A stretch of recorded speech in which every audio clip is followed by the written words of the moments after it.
Hello mga ka-super twins! Welcome to our vlog! For today's video, magka-candle kami sa unang batch ng early bird namin. Sa unang batch namin, meron kaming 488 pieces na itlog na ini-incubate namin. So ngayon, i-check namin kung meron bang mga similya ang mga itlog natin. After few days, ita-transfer natin sa hatcher. At ito na! It's time to see the world! Hihintay lang natin na mabibiyak ang shell niya. At ito rin ang first time na masasaksihan ko kung paano lalabas ang piso o manok o sisiw sa kanyang shell. Dito ito namin.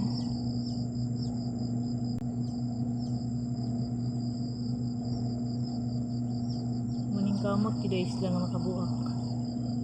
Gawas ang hapit to. Utong sikat na, layat na. Nagkulangan niya. Ito nga, may nagawas niya.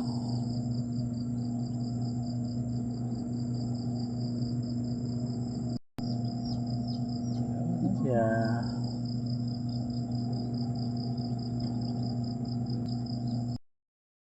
Gawas na siya.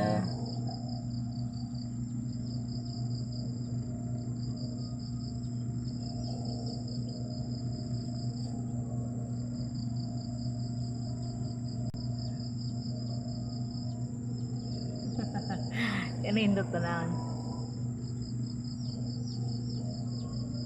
Ay, barog na.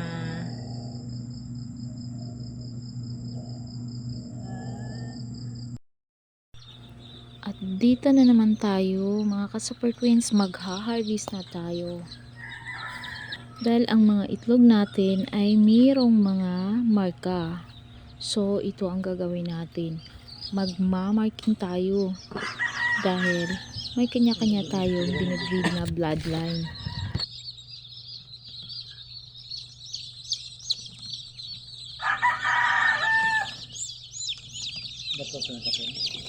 Uwang lagi siya.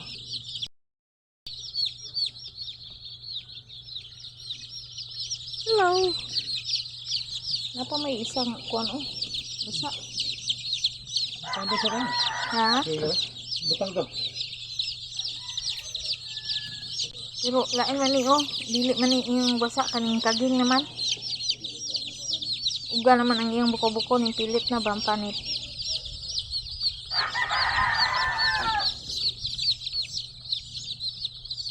Gali mo gako arong unayon sad mo. Dito.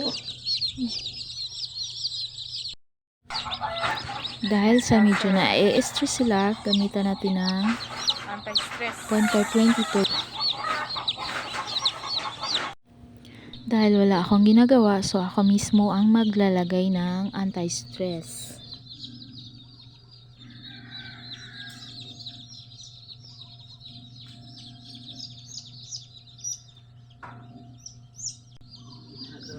Dalawang patak o isang patak lang ang ilalagay natin kasi marami sila eh.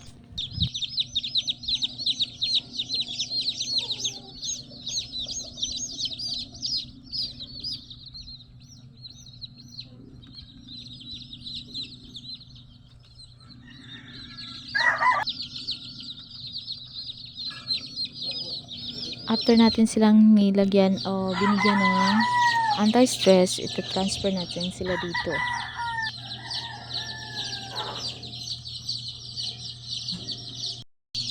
Tsaka yung tubig nilagyan din namin ng vitamins.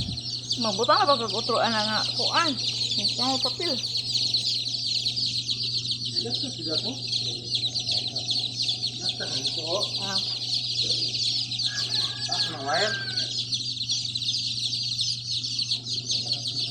And that's all for today's video.